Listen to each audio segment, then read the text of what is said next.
Hello, everyone. Welcome to Day 9 check-in. I'm a little bit late.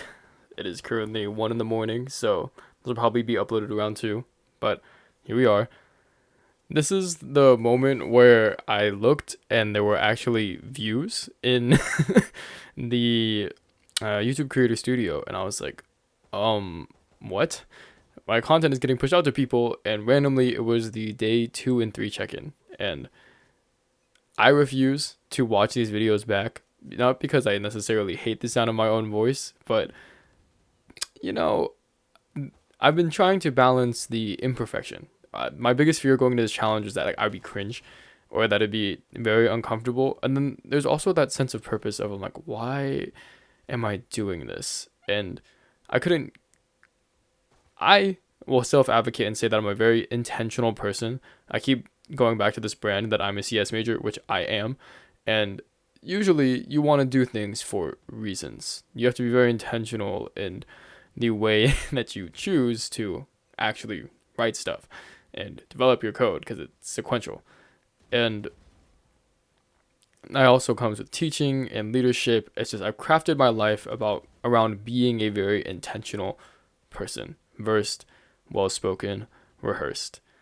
And this whole channel is kind of just the epitome of not that.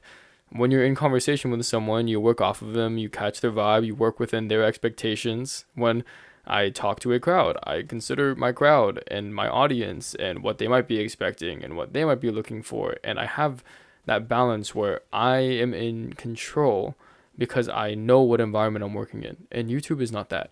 And I wanted to take this unique environment mostly as a way to be vulnerable, to try something new, to not worry about being perfect, and to not worry about being so rehearsed because you can hide behind this identity of, not really having one, about just having a name and not worrying about who you are, or who might know you when you go out in public, or who you might be, or all the status and the circumstance. As much as I do love helping people, in which leadership is a necessary evil in order to do that, right? You need power. It's also your burden, right? That's why that might be inappropriate, but see some people in higher up places, they like femdom because hopefully that doesn't come off very misogynist, but they like having to relinquish that control. They like people making the decisions for them.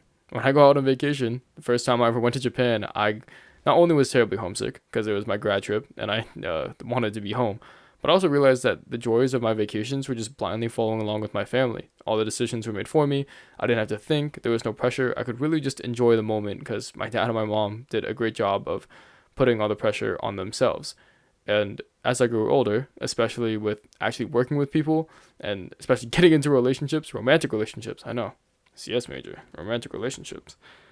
And I realized that advocating for yourself and actually knowing what you want and saying what you want is a very powerful tool and something which is very undervalued, right? When you are very scared and you go off, you choose your college major, you don't really know what you want. And you just have to try and you figure it out. And there's a statistic out there that says the more times you switch your major, the more likely it is that you'll actually use your major when you leave college. And I feel very fortunate to be very clear on what I want, not only in life, but also in career. And it's something that I think about a lot, where not only do I feel the need to risk and put myself in situations of power, but I also feel the need to advocate for myself and be very clear and intentional with my actions. And then it comes back to this. Well, this is, again, the epitome of that. Sorry, the antithesis of that, where it's very unstructured and I'm just talking and I don't really have an audience that I'm trying to appeal to. I don't have a point necessarily that I'm trying to make. I'm not necessarily trying to give advice or be some sage of wisdom because frankly I'm not that old and I don't have a lot of life experience, and I'm not trying to tell you what is right and what is wrong. I'm just trying to give advice by my definition of advice, which is opening up new perspective. It's giving not necessarily suggestions, but new ways to think, things to think about, stuff that might be introspective, stuff that might be obvious to other people, stuff that I think is interesting and worth talking about and worth discussing.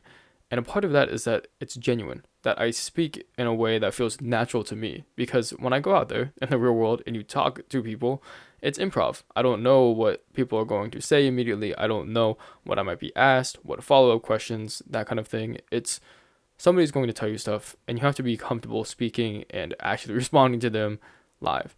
And I want to do these live, but I don't replay conversations in my head and be like, oh wow, I should have said this, or this sucks. Well, sometimes, but that's a very difficult thing to do. And when you have it exactly as the conversation that you had, and it's yourself, it's difficult and it's weird.